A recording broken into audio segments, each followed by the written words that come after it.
السلام عليكم ورحمة الله تعالى وبركاته. عدنا والعود أحمد.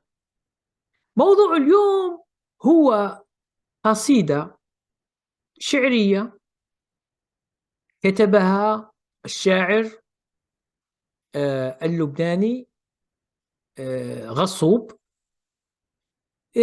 أنا دوك نذكرها لكم وشوفوا وين سنة، هل في الابتدائي ولا متوسط ولا الثانوي؟ المهم برك اسمعوها وشوف.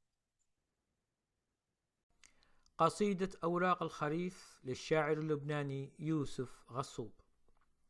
نثر الخريف على الثرى أوراقه، فتناثرت كتناثر العبرات، يتركن أغصانا ألفن عناقها، ويقعن بين يدي مضطربات، تلهو بهن يد الهواء هنيهة، وتعود تجمعهن بعد شتات.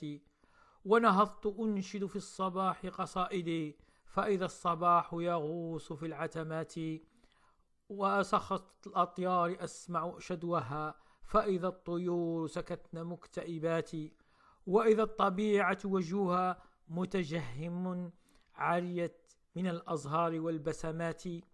يا غاب كم من فكرة قد لجلجت في الصدر تحت ظلالك العطرات، رسم الرجاء خطوطه ببهائه، ومشى الشباب يأمها بثبات.